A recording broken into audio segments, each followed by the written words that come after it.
So, you want to marry my son? The old woman's voice cut through the room like a knife. Before you become his wife, prove you deserve him. Camilla sat straight, smiling politely, not knowing that the interrogation was about to begin. First question, Marta said, staring coldly.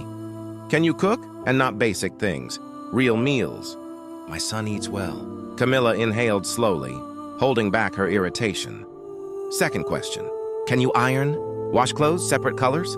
His shirts are delicate, more delicate than you think. Camilla blinked, the patience slipping. Third question, do you wake up early to make him breakfast? Fresh bread, juice, eggs, every single morning? And of course, cleaning the house, mopping floors, spotless bathrooms.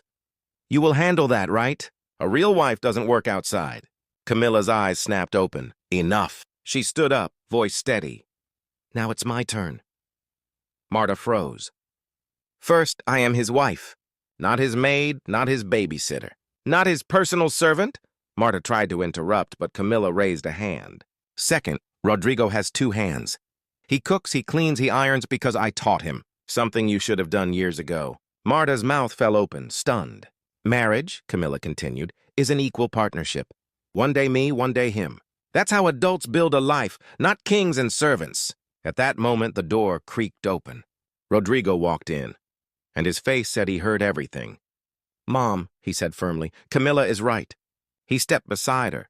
She taught me independence. I cook when she works late. I wash my own clothes, I clean our house. And guess what? I like being responsible. Marta sat down, trembling. Her world flipped upside down.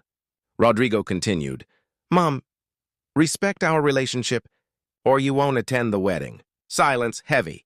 Cold, Marta swallowed her pride. I only wanted him cared for. And he is, Camilla replied gently. Just not like a child, like a man. Now tell me, was Camilla wrong to stand up for herself, or was she 100% right? Comment, respect goes both ways. If you agree Camilla did the right thing. And share this video so more people learn what real partnership means. A young woman rushed through a busy airport already late for her flight. As she hurried past the crowd, she noticed an elderly man struggling to lift his fallen suitcase. People walked by, irritated and impatient, but the woman stopped. She picked up the bag, guided the old man to a seat, and handed him some water. The old man smiled gently and said, Everyone seems in a rush these days. Thank you for noticing me. The woman nodded with a quick smile and ran toward her gate. When she arrived, the doors had just closed. She stood there, upset. She had missed her flight. Minutes later, an announcement filled the airport. Flight 407 has been delayed due to technical issues. Hours passed. Then the news came. The same flight had suffered a serious emergency shortly after takeoff. The woman froze, realizing that if she hadn't stopped to help the old man, she would have been on that plane. Tears filled her eyes as she whispered, Sometimes, kindness doesn't just change lives, it saves them. Drop a heart if you believe every good deed comes back. Mom. Good afternoon. I brought you this cake and these roses, so you'll know I'll always remember you. He placed the flowers softly on the grave. The wind whispered through the cemetery, silent, cold, until a voice broke the air. Son, is that you? The boy froze. His heart stopped. Mom, is it really you? Of course, my son. Can't you see me standing here? He stepped back, trembling. But how? You're gone! Mom, you're... Don't be afraid, the voice said calmly. My Father in heaven sent me to speak with you one last time with the son who never valued me while I was alive. He dropped to his knees, shaking. Mom, please, please forgive me. She looked at him with endless sadness. It's too late now, son. Keep those flowers. Everything you bring now, I no longer need. You should have given it when I could still feel it. Not now, not on a cold grave. I know, Mom, I know. But I swear I'll come every day. Please, just forgive me. Her voice grew softer, filled with sorrow.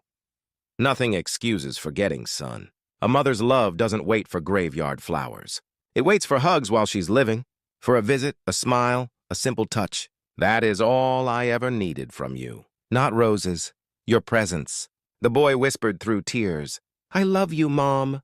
But only the wind answered. The flowers trembled on the tombstone, and he finally understood Love means nothing when time is gone. Never wait until it's too late to show love. Give the flowers while they're still alive. Honey, I sold all our cattle. Thank God it brought in a good amount of money. That's great. But what are you going to do with it? I want to help our family. Go to my mother's house, my brothers, and my uncles. Tell them to come over. I want to give each of them some money. I heard they're struggling and I want to help. All right, I'll go now. At the first house, she knocks on the door. Mother-in-law, Alain asked if he could borrow your car. Our cattle are sick and we need to drive to town to find the vet. It's urgent. If we don't go now, we'll lose them all. The mother-in-law sighs. Dear, I can't lend you my car. I'll need it in a while. But please, it's serious. If we don't go now, all the cattle will die. Then let them die. Alain can buy new ones later. She lowers her head and leaves quietly. At the brother-in-law's house, she tries again. Your brother asked if you could lend us your car. The cattle are infected and we need to call the vet right away. He crosses his arms with a mocking smile. I could lie and say the car's broken, but it's running perfectly fine. Still, I won't lend it to him. Let my brother deal with it, and his cattle too. Please, we'll lose everything, then lose it. My cattle are just fine, see? She sighs and walks away again. At the uncle's house, she pleads once more. Mr. Wall, dear, your nephew asked if he could borrow your truck. The cattle are sick and we need to drive to town. Oh no, Francine, you can't even drive properly. That truck wouldn't survive a ride with you behind the wheel. But uncle, we'll lose all the cattle if we don't go now. Then lose them. That's someone else's problem, not mine. Heartbroken, she heads back home. On the way, she runs into her neighbor. What's wrong, Francine? The cattle are sick, and no one wanted to help us. Not my mother-in-law, not my brother-in-law, not even my uncle. No one cared. I don't have a car, but I know a little about cattle. Do you want me to go check on them with you? But neighbor, we don't have money to pay you. I don't want money. I just want to help. Francine smiles softly. Thank you, truly, thank you. When they arrive home, her husband looks confused. Who's she? Where's my mother, my brother, and my uncle? I told you to bring them so we could share the money. She takes a deep breath. I went to all their houses, Alain. I told them the cattle were sick and we needed help. But none of them cared. Some said they couldn't, others said it wasn't their problem. One even laughed and said, let them die. He stays silent, ashamed. I'm sure that if I had said it was about money, they'd all be here right now. But when I asked for help, no one showed up. The only one who came was our neighbor. Not for money, but out of kindness. Alain looks at her and smiles. Then we'll share it with her? Because those who help without expecting anything deserve to share the blessing too. The neighbor nods. Sometimes someone outside your family cares more than your own blood. That's true. Some relatives want to see you fail, while strangers appear to help you stand again. And you? Has someone outside your family ever helped you when everyone else turned their back? Share your story in the comments. He was on his way to a dream job interview when he made a choice that would cost him everything. Or so he thought. Stop the bus. A pregnant woman screamed. The driver slammed the brakes. I need a hospital now. My baby is coming. The driver panicked. I can't leave my route. I'll lose my job. A young man jumped up. I'll take her. He grabbed her bag and helped her off the bus. Wait! The driver shouted. Your briefcase! Keep it, the young man replied. A life matters more. He rushed her to his car and drove to the hospital. There he sat and prayed, God, please save them both. Hours later, a doctor came out. You're the husband? No, just a stranger. Well, stranger, you saved 2 lives today. Mother and baby are perfect. As the young man stood to leave, the woman's husband rushed in. After seeing his wife, he came back and grabbed the young man. You saved my family. You lost your briefcase, your job interview, everything. The young man froze. How did you know? I'm the CEO you were supposed to interview with, the husband said, holding up the briefcase. You chose life over a career. That's the character I want. You're hired for double the salary. Tears filled the young man's eyes. The husband handed him an envelope. And this is for my daughter's first birthday. You gave her life. The young man knew, when you put others first, you are put first. Drop a heart if you believe. My wife died while giving birth to our 3rd child.